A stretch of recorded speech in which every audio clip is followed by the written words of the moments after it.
What's going on, everybody? Welcome back to the channel, and today we're back with another playoff predictions. This time we're going for our conference finals predictions, and we're here to the conference finals. It's almost the end of the NBA season after a long, I don't even know how long it's been. It's been like 6 months ish.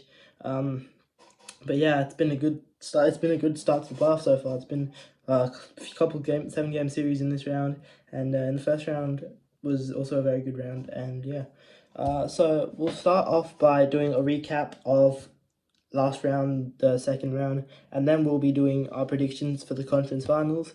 And yeah, so we'll start off in the East. Cavs Celtics. I think everyone expected the Celtics to win that series. The Cavs, Donovan Mitchell did get hurt for game 4 and 5, so they were without him. And Donovan Mitchell did play well in the first 3 games. I don't know why, but the Celtics always seem to just drop game 2 and win every other game in the series. But yeah, they took care of business. Jaylen Brown was huge. Jason Tatum was good. And you know, their role play stepped up again. They need Pauls. I think they do need Porzingis to hopefully win the NBA Finals. But they are definitely the favorite. One of the favorites to win the title right now. I mean, there's only 4 teams left, but yeah, they're probably in the top 2 teams in terms of favorites. Then we've got the Pacers Knicks. This was a very good series here. A few close games.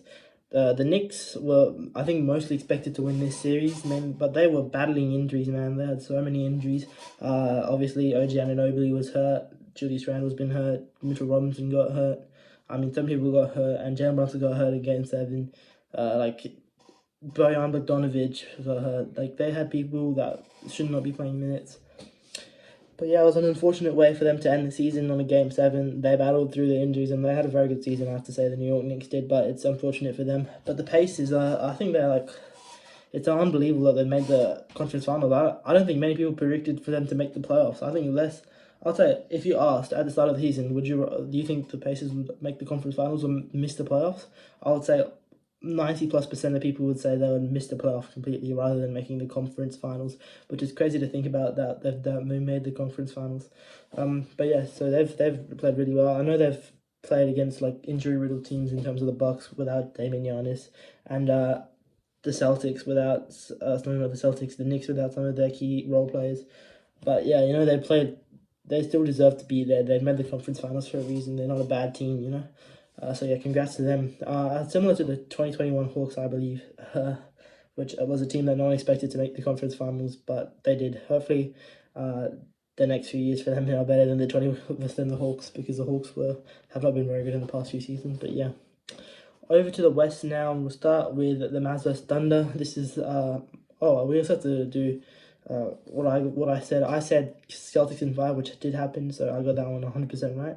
I said Knicks in 6, but it was the Pacers in 7. So I went 1-1 in the Eastern Conference, which was not too bad. I mean, I'll take it. I don't think many people predicted the Pacers to win, but the Knicks. I said the Knicks in 6. They could have won in 6 if they won that game 6, but they didn't. So, and they choked the 3-2 lead. Off to the West now. Mavs T-Wolves, Mavs Thunder. That I predicted the Thunder to win the series in 6 games. It was opposite. Mavs won in 6 games. And I'm very happy that the Mavs did win as a Mavs fan. Luka Doncic and Kyrie Irving. Luka Doncic played really well in our wins and pretty horribly in our losses. But yeah, the role play stepped up. Shout out Josh Green. Derrick Jones Jr. He was unbelievable throughout the series. He had, especially in those last 3 games, I think he averaged like almost 20 points per game in those last 3 games. PJ Washington was great in games 2 and 3, averaging like 28 points per game in those 2 games, hitting his threes, and he was really good in the last quarter of game 6, where he obviously hit those 2 free throws and missed that one intentionally to win us the game, and hit a few threes and played really good defense on Shea. But Shea was unbelievable. He was unstoppable throughout the entire series. He had 36 points in game 6. He did everything he could to keep the Thunder afloat, but unfortunately they just couldn't win. The youth definitely showed off there, tracking a 17-point lead in the 3rd quarter. But yeah, shout out to the Thunder. They had a great season, but hopefully the Mavs can continue on with their good run so far. And yeah, good on us for winning the thing. So 1-2 right now.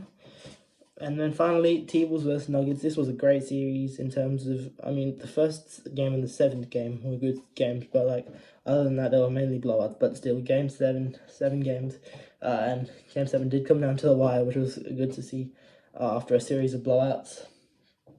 But yeah, then the Nuggets, the defending champions, who were definitely expected to win the series before it started, I would say.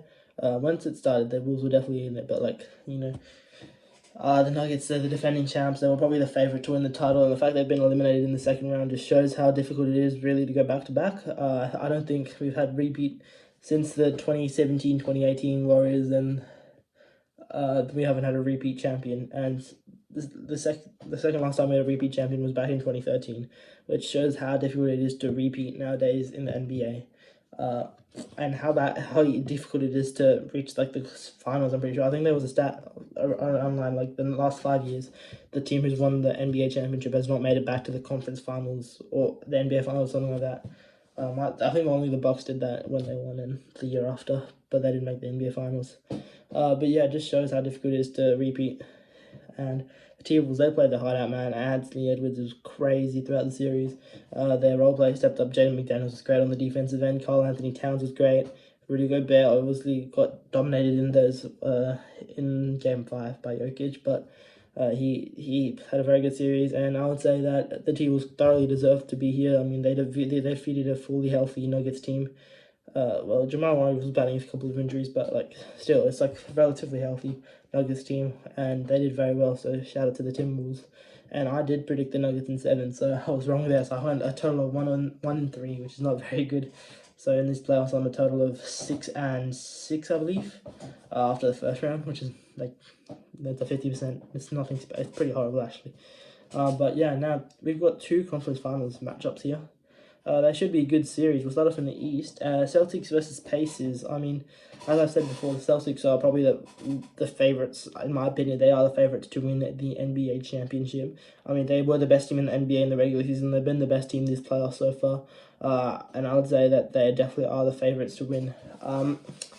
The only thing that could stop them, I reckon, I don't think the Pacers, with their youth and experience, if they do make the NBA Finals, and congrats to them, because that's a crazy run, considering that not many people expected them to make the playoffs. So I'm going to go with the Celtics here, with the experience, and they'll make their second finals in... So this is like their 4th conference finals in a row. I think they'll make their second finals in 3 years. By defeating the Pacers in 6 games. I think it'll be a tough series, but I'm going to go to the Celtics to win. I think the Pacers can grab a couple of games from their hands, but I just think their youth will show off and the experience will show off for the Celtics and help them to the win, and they'll advance to their second NBA Finals in the past 3 years. Mavs vs T-Wolves. This should be a very good series. I'm probably going to watch almost every game of it, but Mavs. Obviously, I'm very happy they're in the conference finals. They're second in the past 3 years after missing the playoffs last year. I don't know how I've made 2 conference finals and a playoff miss in between. That's crazy. But yeah, I mean, as I said, our role players are stepping up big time. Derek Lively was huge. PJ Washington, Daniel Gafford, Josh Green, Derek Jones Jr. All of them have been really good for us, supporting Kyrie and Luka. Kyrie didn't have the best series, obviously. But yeah, I hope that we can get the job done by him. I'm going to go with the T-Wolves here. They've just been playing amazing basketball. They're probably the best team. They were one of the best teams in the Western Conference. I mean, there was only a 1-game gap between them and the 1 seed in the Thunder. And it came down to the final game of the season. So it just shows how the regular season doesn't matter as much, because I remember everyone was saying the Nuggets are going to win. The Suns are going to beat the T-Wolves. The T-Wolves are still a very, very good team, and I'm going to go with the T-Wolves to win in 6 games. Hopefully we can steal a couple of games and maybe win the series, but it should be a very good series. Both series should be very good series, and I'm excited for the NBA Finals to come. So guys, thank you for watching. I hope you enjoyed the video. Make sure you like and subscribe, and I'll catch you all in the next one. Peace.